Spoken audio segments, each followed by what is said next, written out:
Lerasbo. Bon, j'en ai ras le cul de vous voir acheter des poissons rouges pour les coincer dans des bocaux de quelques litres. Déroulez-moi ça. On a tous eu dans notre enfance 1 ou 2 poissons rouges dans un bocal ou un petit aquarium. Bien sûr, c'est rigolo, ça n'a pas l'air de demander trop d'entretien, et puis on sait bien comment faire. On change l'eau une fois par mois, une pincée de paillettes par jour, et ça va bien. Et au bout de quelques années ou de quelques mois, le poisson flotte, le ventre en l'air. Bon, 1 an, 2 ans, c'est pas mal pour un poisson rouge. Bah non, un poisson rouge en bonne santé, ça vit plus longtemps qu'un chien ou un chat. Ça peut vivre une 20aine d'années. Le record est détenu par un poisson irlandais de 43 ans, il me semble. Un poisson rouge en bonne santé, c'est grand aussi, très grand. Ça dépend des variétés, mais un poisson rouge adulte, ça mesure entre 20 et 40 cm. C'est loin des petits poissons rouges de 5 ou 6 cm qu'on trouve en animalerie. Ces poissons, si on les laisse grandir, devrait faire 25 cm une fois adulte, 2 ans plus tard. Je vais raconter ici une expérience perso. En avril, j'ai récupéré d'une amie un jeune poisson rouge qu'elle avait gagné à une foire. Il faisait 5 cm, je l'avais mesuré. Je l'ai lâché dans le bassin de mes parents, qui fait 500 litres. Je l'ai repêché il y a peu.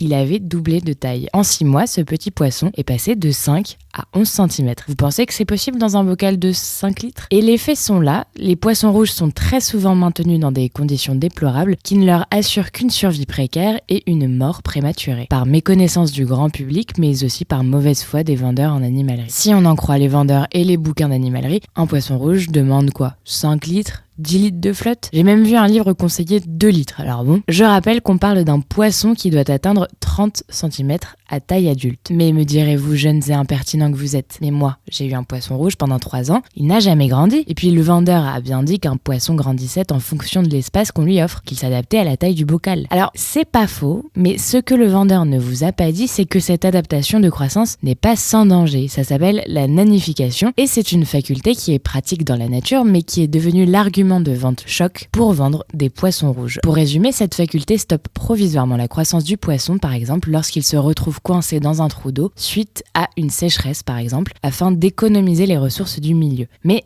ce n'est pas sans danger pour la santé de l'animal. Dans le cas d'une maintenance en bocal, la croissance est stoppée pendant un temps très long. Au bout d'un certain temps, les organes internes, moins affectés par la nanification, continuent de grossir, alors que le corps du poisson en lui-même ne grossit plus. Ce qui entraîne malformation, maladie, souffrance et mort prématurée de l'animal. Cette pratique s'apparente à de la maltraitance animale, ni plus ni moins. Ce n'est pas pour rien que le bocal est interdit à la vente dans plusieurs pays, notamment la Suisse et l'Allemagne. Un poisson rouge, pour bien se développer, doit pouvoir nager dans 100 litres d'eau au moins. Pour comparaison, une baignoire contient en moyenne 150 litres. On pourrait donc y faire grandir 1 ou 2 poissons rouges pendant 1 an ou 2 avant de passer à plus grand. Et puis les poissons rouges sont grégaires et vivent en banc. Il faut donc en élever au moins 2, le must restant 4 ou plus. Ce qui par conséquent augmente sensiblement le volume du bac à prévoir. D'un bocal de 10 litres pour 2 poissons rouges, on passe à un aquarium de 250 litres. Pas trop la même mayonnaise. Les poissons rouges sont en plus de gros pollueurs à cause de leur régime alimentaire majoritairement végétarien. Donc si on veut tout de même les garder en aquarium, il faut en plus d'un grand bac prévoir un filtre très puissant pour leur assurer une bonne qualité d'eau. Or, dans un bocal rond,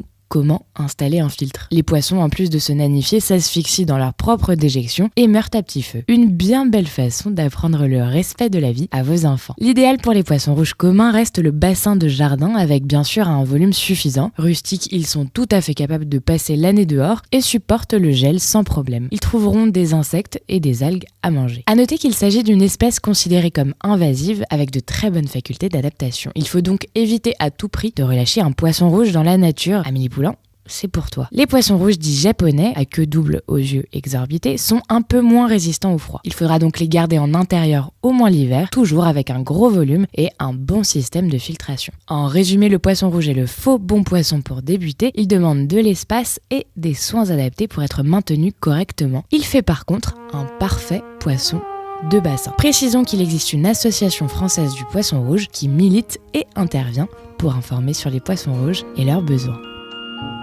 Petit poisson rouge, bouge, bouge, petit poisson bouge dans l'eau.